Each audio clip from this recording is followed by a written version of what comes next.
तो गाइज अभी आप में से बहुत सारे बच्चे ना लास्ट टाइम में कह रहे सर एक प्रॉपर वीडियो बनाओ स्टेज 2 की इन्फॉर्मेशन के बारे में। अब जाने का टाइम आ गया है। कंप्लीट फिर से एक बार बता दो क्या क्या डॉक्यूमेंट्स चाहिए, प्रोसेस क्या होंगे। ठीक है, कंप्लीट इन्फॉर्मेशन होगा। OBC WS SC ST certificate को लेके भी जितने भी प्रॉब्लम्स है कि किसी के पास दो है, कौन सा ले जाए, ये नया है वो पुराना है, वो हर चीज़ जो भी डाउट है ना मैं एक एक करके बताऊंगा। वीडियो थोड़ी सी बड़ी बनेगी, आराम से इसको सुनना। और उम्मीद है कि इसके बाद कोई डाउट नहीं रह गया होगा, कोई सवाल नहीं रह गया होगा। इसके बावजूद भी कोई सवाल है तो इसका मतलब आप वीडियो को आपने देखा ही नहीं है। ठीक है, सबसे पहले मैं आपको आगे बढ़ के बताऊंगा असेसमेंट टेस्ट की। अगर किसी को बैच लेनी है 113 रुपये में जो असेसमेंट टेस्ट होगा उसका एक मॉक टेस्ट है A to Z study app के ऊपर, जिसके अंदर 10 मॉक टेस्ट मिलता है, जो 5 mini mock test 5 full mock test बच्चे लगा रहे हैं। ठीक है, और हमारे पास 150 बच्चे ऐसे हैं जो रिजल्ट वाले हैं और सब टेस्ट दे रहे हैं। अभी तो बहुत ज़्यादा नहीं, हमने मॉक टेस्ट का जितना लेवल का चाहिए था प्रचार करना नहीं किया। 151 बच्चे हमारे पास पूरे हैं। ठीक है, ये वो बच्चे हैं जो स्ट्रगल कर रहे हैं। हम देखो जो इस बैच के अंदर आता है ना कोस्ट गार्ड असेसमेंट टेस्ट वाले, तो उसको ऐप के ऊपर एक ऑटोमेटिकली बैच ज्वाइन करते ही ना एक ग्रुप में ऐड कर दिया जाता है और उस ग्रुप में सारे बच्चे चैट भी करते हैं। तो आप भी इस ग्रुप बैच से जुड़ते हो तो टेस्ट लगाने के साथ साथ आपको एक ग्रुप मिल जाता है ऐप के ऊपर, A to Z study app के ऊपर, जहां पे बच्चों के साथ डिस्कस कर सकते हो किसका कब कहाँ है। हो सकता है कि आपका कोई पार्टनर मिल जाए आने जाने वाला, उसके लिए आप A to Z study app download कर सकते हो। अगर ऐप पे आपको असेसमेंट टेस्ट नहीं दिखता है, हमारे टीम मेंबर को व्हाट्सअप करके पूछना, कॉल मत करना, कॉल वो रिसीव नहीं करेंगे। व्हाट्सअप करना 7279047787 और उनसे पूछ लेना बैच में कैसे जुड़ना है। मैं सबसे पहले प्रोसेस बताता हूँ क्या क्या चीज़ें होंगी। ठीक है, जब आप इंटर जाओगे ना, एंट्री करोगे ना, तो गेट पे आपको आपका वैलिड आईडी, ठीक है, आपका एडमिट कार्ड लेके आपको एंट्री कर देंगे अंदर। ठीक है, आपको वैलिड आईडी का मतलब आधार कार्ड का ओरिजिनल एंड आपका एडमिट कार्ड देख के वो आपको एंट्री दे देंगे। तो ये तो एक जनरल सा प्रोसेस है जो कि हर एग्जाम में, हर फिजिकल में, हर मेडिकल में होता है ये सब चीज़ें एंट्री के टाइम पे। अब देखो जब एंट्री हो जाएगी, जो भी प्रोसेस होगा, तो वहां पे सबसे पहले आपका पता है क्या होगा, असेसमेंट टेस्ट होता है सबसे पहले।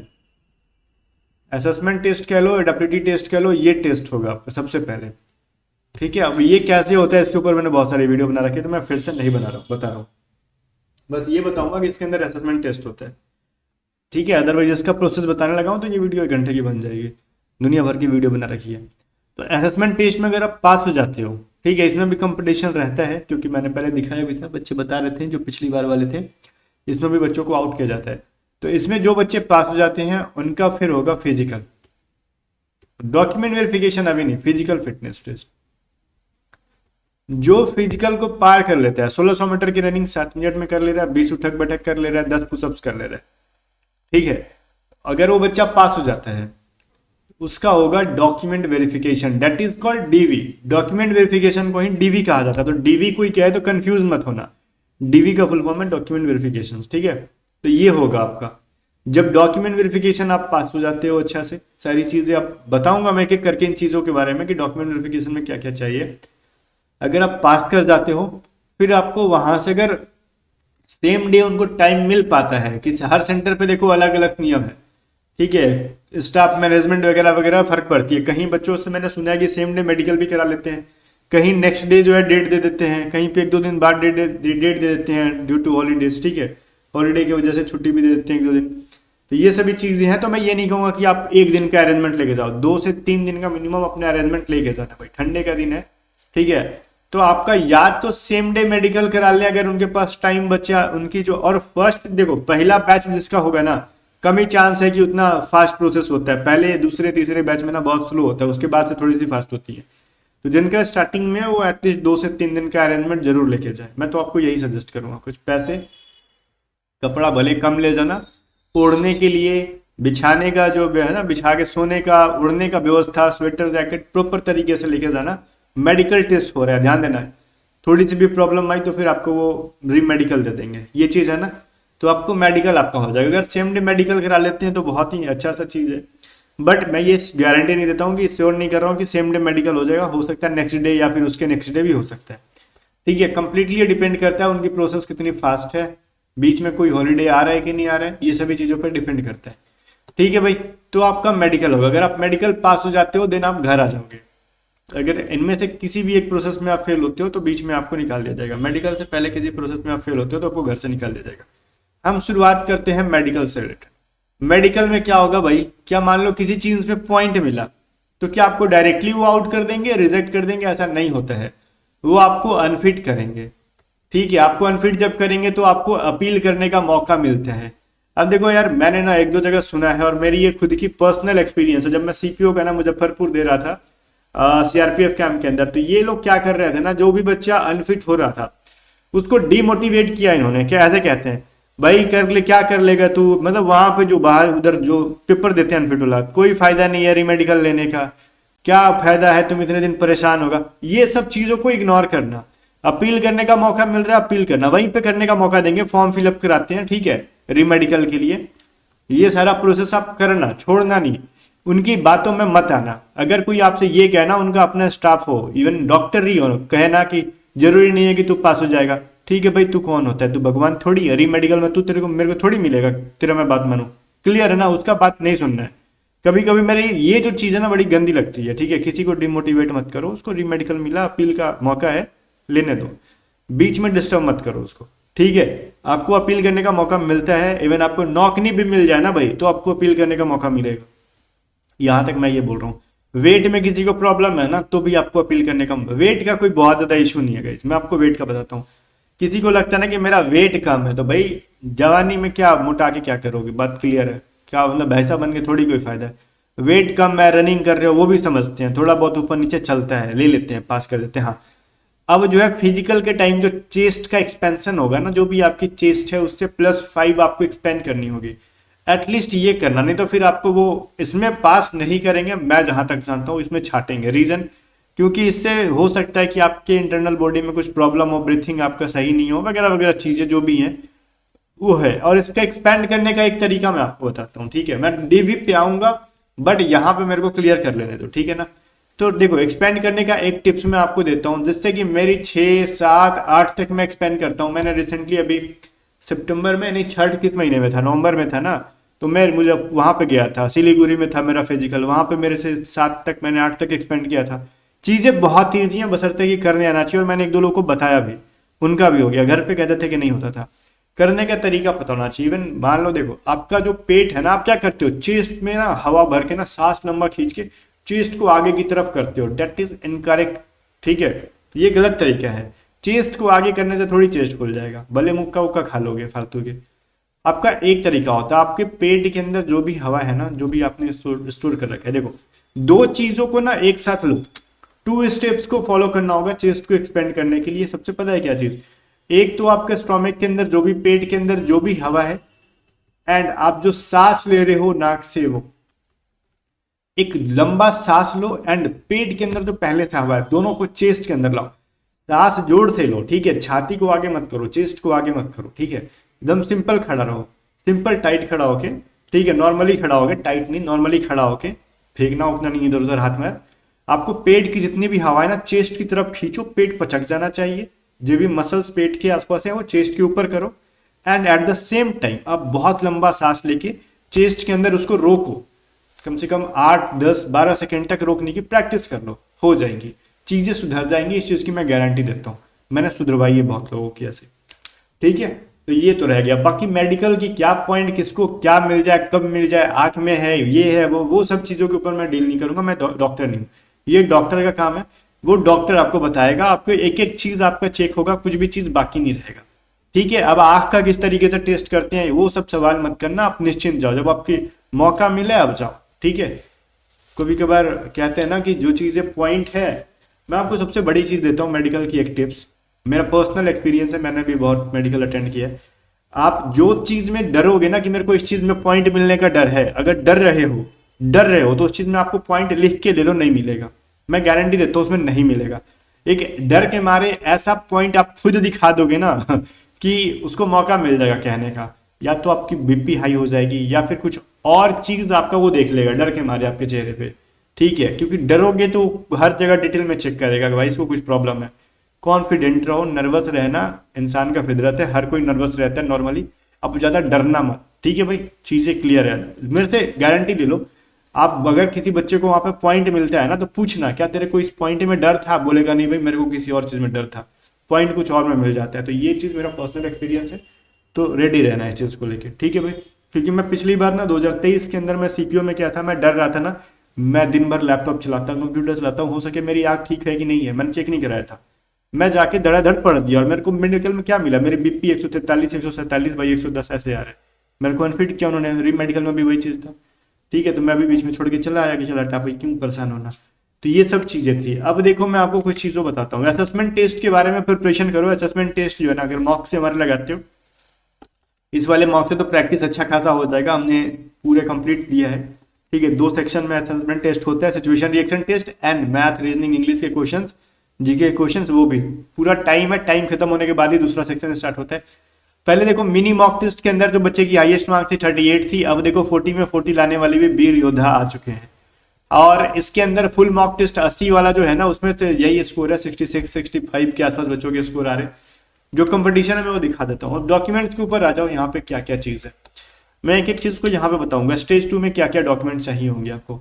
देखो आपने जो स्टेज 1 का जो आपका एडमिट कार्ड है वो तो चाहिए ही। अब ये मेरे से मत कहना कि ये डॉक्यूमेंट नहीं है, उसके बाद फिर वो आप अपना समझो वो समझे, मैं इस चीज़ का कोई जवाबदेही नहीं हूँ कि नहीं है तो फिर मैं क्या करूँ। ये आपकी रिस्पॉन्सिबिलिटी थी अच्छे से रखने की स्टेज 1 के एडमिट कार्ड। जब नहीं है तो आपको ऑब्वियस चीज़ें रिजेक्ट कर देंगे, तो उसमें पूरी जिम्मेवारी आपकी है, किसी और की गलती नहीं है और आपका किस्मत भी नहीं है, ये आपकी लापरवाही है, इसको किस्मत नहीं कहते। एक बच्चा मेरे से कह रहा है सर हमारा स्टेज 1 का एडमिट कार्ड नहीं है। मैंने उसको बहुत ही रूडली बिहेव किया कि क्यों नहीं है, तो कह रहा सर कहीं रख दिया था। जब रख दिया था भाई तो ये केयरलेसनेस है ना, आपकी खुद की लापरवाही है, इसमें आपका किस्मत उसमें कुछ नहीं कहलाता है। किस्मत तब है जब ऐसी चीज़ें हो आपकी जो आप अनएक्सपेक्टेड हो, आप केयरफुल होने के बाद भी। आप तो यहाँ पे केयरलेस थे, आपका एडमिट कार्ड खो गया, ठीक है। तो गजब की चीज़ है ना। और वही एडमिट कार्ड चाहिए जो वेरीफाइड थी स्टेज 1 एग्जाम के अंदर, सील वगैरह लगा हुआ था, तो वो एडमिट कार्ड चाहिए ओरिजिनल, ठीक है। और स्टेज 2 की एडमिट कार्ड चाहिए ओरिजिनल। सबकी 2 से 3 जेरोक्स करा के जाओगे आप। स्टेज 2 की 2 एडमिट कार्ड कलर प्रिंट चाहिए, 2, बट मैं कहूँगा आप 3 रख लेना, ठीक है। समटाइम्स क्या होता है ना कि बाद में मत ये कहना कि हमारा गुम हो गया ये वो, तो आप स्टेज 2 की भी 3 एडमिट कार्ड कलर प्रिंट करा के ही जाना, ठीक है भाई, ये चीज। और स्टेज 1 का तो एडमिट कार्ड जो चाहिए वो चाहिए। फिर देखो यहाँ पे कह रहे ना आइडेंटिटी प्रूफ के लिए आपसे आधार कार्ड चाहिए या फिर पैन कार्ड या फिर वोटर आईडी कार्ड या फिर ड्राइविंग लाइसेंस या पासपोर्ट एज सबमिटेड या फिर अपलोडेड इन ऑनलाइन अप्रोच, ठीक है भाई। जो आपने स्टेज 1 में, ध्यान से सुनो, जो आपने स्टेज 1 में आईडी दिखा के एंट्री ली थी वो ओरिजिनल ले लेना। इसके अलावा अगर कोई भी आईडी है तो वो एक रख लेना। लाइक आपने अगर आधार दिखाया था ना तो आधार ओरिजिनल लेना ही लेना है। इसके अलावा अगर किसी के पास पैन कार्ड है ले लो, ठीक है, ड्राइविंग लाइसेंस है ले लो, ठीक है, कोई एक और एक्स्ट्रा में लेना, मैं 10 चीजें नहीं कह रहा हूँ। आधार के साथ पैन भी है चलेगा, दोनों के 3-3 जेरोक्स करा के रख लेना, ठीक है। वो 2-2 की डिमांड करते हैं, मैं आपको 3-3 बता रहा हूँ, ठीक है भाई। यहाँ पे साफ लिखा है 2 photo copy of all original documents duly self attested. तो सेल्फ अटेस्टेड वहीं पे करते रहना, सिग्नेचर करना होता है वहीं पे करना, यहाँ पे मत करना, घर पे आराम से वहीं पे बताएंगे कहाँ पे करना है कर लेना, ठीक है। मैं कह रहा हूँ 3-3 करा के ले जाओ, चीजें बेकार नहीं है, जो बच के आएंगी फर्दर कभी काम करेंगी वो, फिर जब आगे की स्टेज में वो काम आ जाता है फिर से मांगते हैं सेम चीजों को, तो वो काम करेगा, ठीक है भाई। तो ये चीजें हैं आधार को लेके या फिर आईडी को लेके मैंने बता दी। ओरिजिनल प्लस 2-2 3-3 जेरोक्स ले लेना, 2 नहीं 3-3 जेरोक्स। अब इसके अलावा आपसे कह रहे हैं ओरिजिनल डॉक्यूमेंट्स एज सबमिटेड या फिर uploaded in initial online application form as candidate logging after being shortlisted for stage 2। आपने जो भी एजुकेशनल डॉक्यूमेंट्स अपलोड की हैं कैटेगरी वाइज की। अब मैं कैटेगरी के ऊपर आता हूँ फिर एजुकेशनल के ऊपर आऊंगा। यूआर कैटेगरी के बच्चों को कोई भी कैटेगरी सर्टिफिकेट की जरूरत नहीं है, मस्त रहो एकदम, ठीक है। आप एजुकेशनल पे फोकस्ड रहो, ठीक है। अब मैं बताता हूँ ईडब्ल्यूएस का अगर कोई बच्चा है, अगर देखो जो इनका एक पार्टिकुलर टाइम है ना कि नेक्स्ट ईयर इस डेट तक जो है ना, नेक्स्ट ईयर इस डेट तक, वो डेट मेरे को एग्जैक्टली याद नहीं आ रहा है बट मैंने वो चीज़ बताई हुई थी, ठीक है। वो चीज़ कब बताई हुई थी भाई, मैं चेक करके फिर से बता ही देता हूँ। 13 अप्रैल 2025 मैंने चेक कर लिया वेबसाइट पर जाके, चीज़ों को मैं क्लियर करते जाऊँ साथ में। अगर कोई डॉक्यूमेंट ऐसा है जो 30 अप्रैल 2025 को देखो आपका वो हो रहा है लाइक एक्सपायर हो रहा है, तो मेनली तो आपका ईडब्ल्यूएस ही होगा, ठीक है।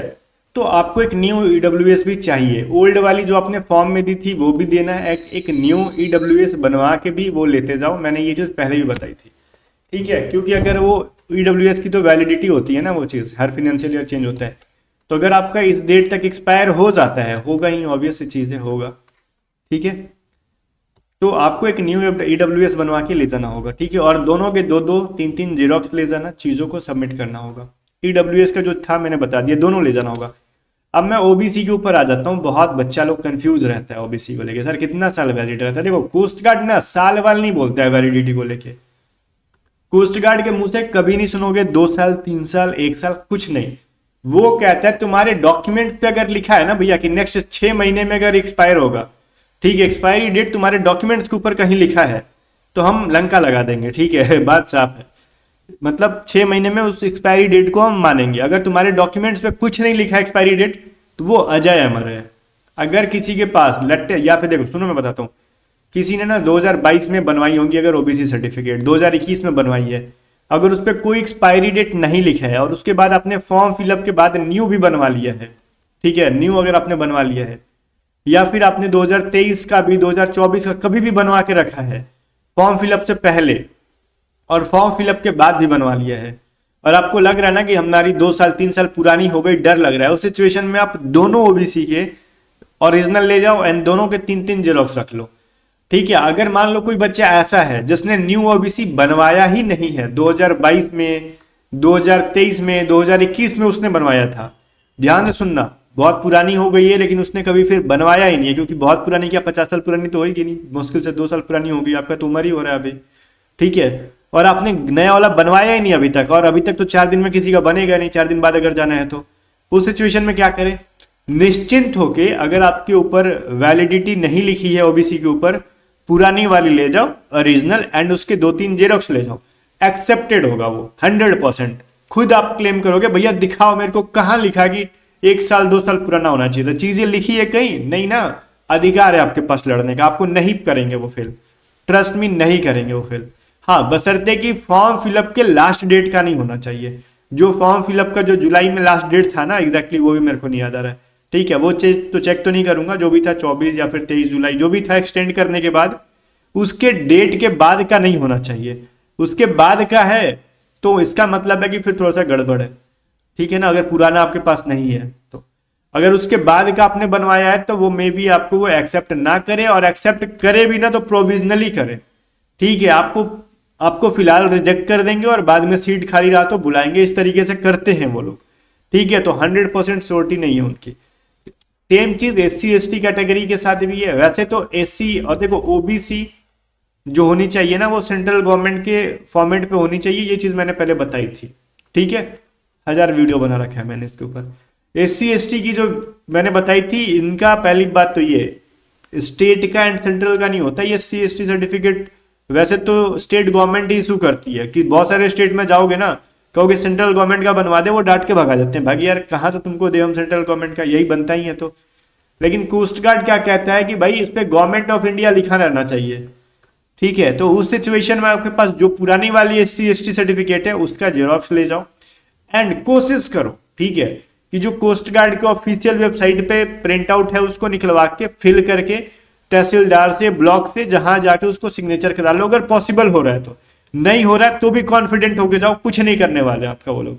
सबको पता है कि एसटी एसटी सर्टिफिकेट वैलिड होता है हमेशा के लिए, क्योंकि कोई भी बच्चा एससी एसटी का जो है ना, देखो ओबीसी में क्या है ना कि एनसीएल होता है, नॉन क्रीमिलियर एंड क्रीमिलियर, जो आज एनसीएल है वो फ्यूचर में क्रीमिलियर हो जाएगा, जिसकी सैलरी जो है मान लो आज कम है, कम कमा रहा है, वो आगे चल के अमीर हो जाएगा, क्योंकि ये अमीरी गरीबी के ऊपर बांटा हुआ है। सारे ओबीसी जो है ना, सबको, सारे जो ओबीसी कैटेगरी में आते हैं वो सबको छूट नहीं मिलता। जो एनसीएल वाले हैं, आपके पास एनसीएल ही होगा क्योंकि ओबीसी उन्हीं का बनता है जो एनसीएल है, ठीक है, आपके पास नॉन क्रीमिलियर लिखा होगा उन्हीं का बनता है, लेकिन एससी एसटी में सबको छूट मिलता है, आपको पता होगा, ठीक है। तो एससी एसटी तो वैलिड होता है हमेशा के लिए, थोड़ी आप अपना कास्ट बदल रहे हो वगैरह वगैरह चीजें, नहीं ना, अपने एससी एसटी से भरा है तो ऑब्वियस चीज आप एससी एसटी हो, हमेशा के लिए वैलिड होता है ये। तो आपके पास न्यू अगर नहीं है, बहुत पुरानी है, तो उसी को लेके जाओ, कॉन्फिडेंट होके जाओ, कोई कुछ नहीं बिगाड़ेगा आपका, ठीक है, एंड सबके 2 2 3 3 जीरोक्स जाओ। अब ये सवाल नहीं कि हमारा इस डेट को है, उस भाई जब का है ना उसका जीरोक्स ले जाओ, तुम्हारे पास 2 है 3 है, दोनों तीनों का ले लो, ठीक है, तसल्ली के लिए दोनों तीनों के 2 2 जीरोक्स लेके जाओ और मस्त रहो, कुछ नहीं होगा आपका, ठीक है भाई, बशर्ते कि गलत चीजें मत ले जाना, फेक मत ले जाना, एंड फॉर्म सबमिशन के बाद का खाली मत लेके जाना, पहले का हो वो जरूर ले जाना, बाद के अल्सा देखो, पहले का भी ले जाना और उसने बाद भी बनवाया हो तो दोनों लेके जाना, मैं ये आपको रिकमेंड करूंगा, ये चीज ध्यान से रखना।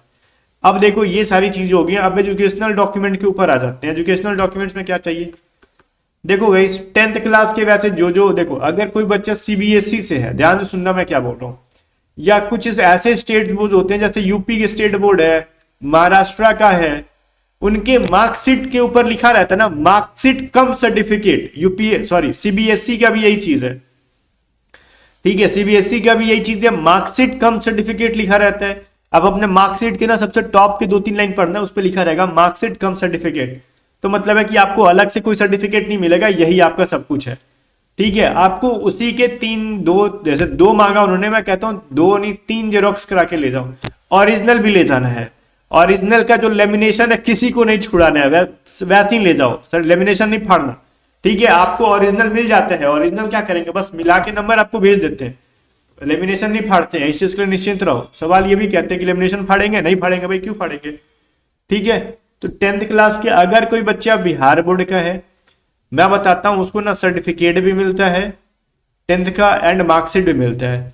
और आप अगर 10th में आपने कभी भी दिया होगा और आप कोस्ट गार्ड के लिए जब तक एलिजिबल होते हो ना, तब तक आपका फाइनल सर्टिफिकेट आ गया होता है स्कूल में, जाके पता करो। आपने नहीं लिया है तो मार्कशीट के अलावा एक प्रोविजनल देते हैं, वो नहीं, मार्कशीट के अलावा एक फाइनल सर्टिफिकेट 2 साल के बाद आता है, वो चीज आ गया होगा आपके स्कूल में, जाके पता करो। क्योंकि जब हमने 10th दिया था और हम जब 12th में पढ़ रहे थे तभी तक हमारा सर्टिफिकेट आ गया था, ठीक है भाई। तो समझ सकते हो बहुत ज्यादा गैप नहीं रहता है इसके बीच में, सर्टिफिकेट 10th का जल्दी आ जाता है।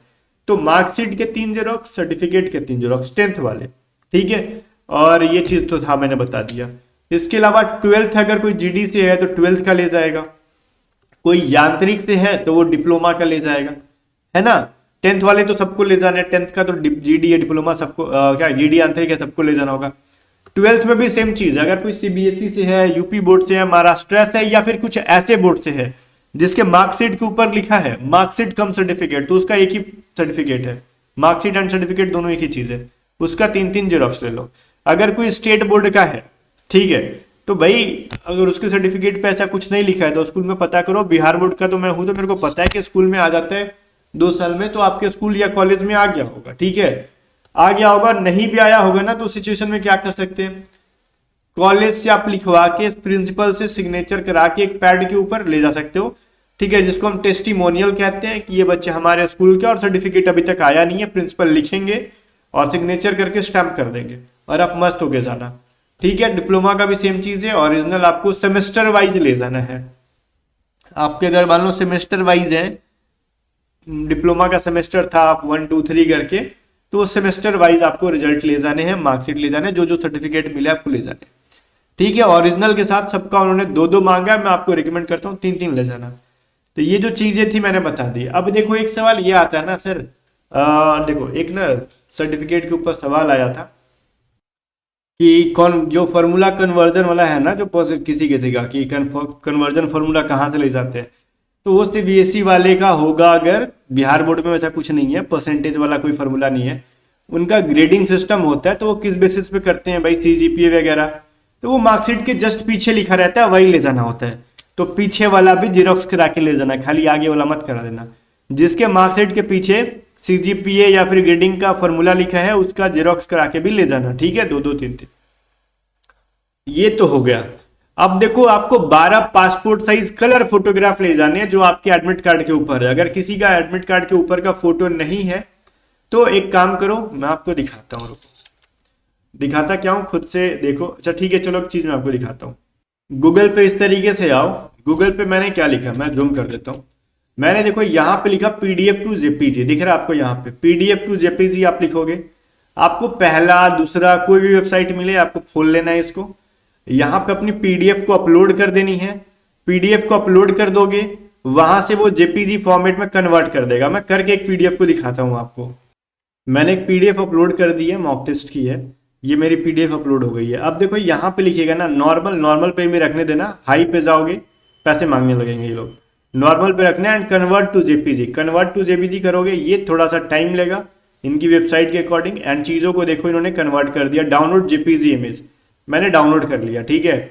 अब डाउनलोड करके मैं इसको ओपन करके आपको दिखा देता हूँ जब डाउनलोड हो जाएगा। तो मेरी पेजेस इसमें ज़्यादा हैं तो थोड़ा सा टाइम ये ज़्यादा लेगा, ठीक है। डाउनलोड हो गया, मैं आपको दिखाता हूँ। यहाँ पे देखो, डाउनलोड के बाद यहाँ पे ना एक फाइल बन जाएगा या आपके फाइल में आ जाएगा। एक मान लो एडमिट कार्ड के ऊपर 2-3 पेजेस हैं तो एक फाइल के अंदर आएगा, फाइल में से कट कर लेना या फिर साइबर कैफे से इस तरीके से करा लेना, वो लोग समझ जाएंगे। इसको ना एक जिप फाइल के अंदर आता है, एक्सट्रैक्ट करके निकाल लेंगे और उस फोटो से ना, उस फोटो मतलब जो आपका एडमिट कार्ड है पीडीएफ से फोटो बन जाएगा, ठीक है भाई। और उस फोटो से क्या करना है आपको, कुछ नहीं करना, अपने एडमिट कार्ड के ऊपर जो फोटो है उसको कट करा के प्रिंट करा लेना। चीजों को मैं इतना सिंप्लीफाई करके बता रहा हूँ, ठीक है। तो आपका एडमिट कार्ड वहीं से एडमिट कार्ड पे का जो फोटो है वो मिल जाएगा वापस से, उसको फिर आप प्रिंट करा सकते हो 10, 12, 20 जितने चाहिए उतने, ठीक है।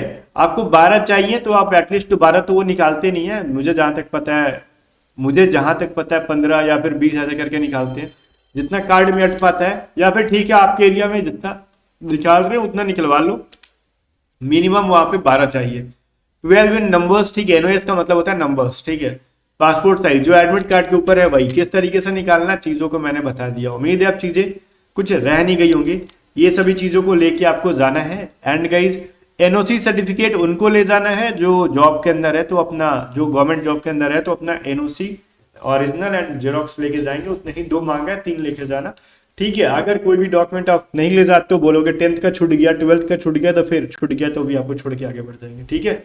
और एक चीज, एडमिट कार्ड के ऊपर स्टेज 2 के एडमिट कार्ड के नीचे ना एक वो लिखा होगा, क्या कहते हैं उसको, एक और सर्टिफिकेट है, उसका नाम रिस्क सर्टिफिकेट या फिर करके कुछ है, अंडरटेकिंग सर्टिफिकेट, एक देखना नीचे होगा एडमिट कार्ड के नीचे, उसको भी जेरोक्स करा के उसका भी प्रिंट आउट निकलवा लेना, ठीक है। फिजिकल के टाइम उसको मांगते हैं।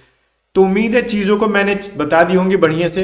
अपना पेन वगैरह सब ले जाना, पेंसिल, पेन, रबड़, ये सभी चीज़ों को लेके जाना। कुछ भी अब डाउट नहीं रहेगा हो गया, अपना शॉर्ट्स, शूज वगैरह ले जाओ। और किस फील्ड पे क्या है, ग्राउंड है नहीं है, वो हमको पता नहीं है उतना अच्छा से, बाकी बच्चे बताते रहेंगे जैसे आगे, तो मैं आपको इन्फॉर्म करते रहूंगा। हमारे असेसमेंट टेस्ट को मैं आपको हार्ड मतलब कहता हूँ ना कि बहुत ही स्ट्रांगली रिकमेंड करता हूँ कि लगा के जाना, क्योंकि ये आपके एग्जाम का ना, घर पे बैठ के एक बार एग्जाम का वो ले लोगे मजा कि किस तरीके से एग्जाम में सवाल आएंगे। टाइमर जब तक खुद से सबमिट नहीं होगा आप सबमिट मत करना, क्योंकि इसमें 2 सेक्शन में सेट है। पहला सेक्शन का टाइम सेट खत्म हो जाएगा तभी दूसरा सेक्शन स्टार्ट होगा। उसके लिए A to Z स्टडी आप डाउनलोड कर सकते हो, या फिर किसी को अगले भर्ती के बारे में प्रिपरेशन करना है तो वो रक्षक 2.0 बैच को ज्वाइन करके अगली भर्ती की प्रिपरेशन अभी से कर सकता है। बाकी गाइस मिलते हैं नेक्स्ट वीडियो में, तब तक के लिए बाय बाय। वीडियो को लाइक करके शेयर कर दो और A to Z स्टडी को सब्सक्राइब कर लेना। अगर कुछ भी समझ में ना आए, ऐप कैसे यूज करना है व्हाट्सअप करो, व्हाट्सअप नंबर लिखा हुआ है 7279047787।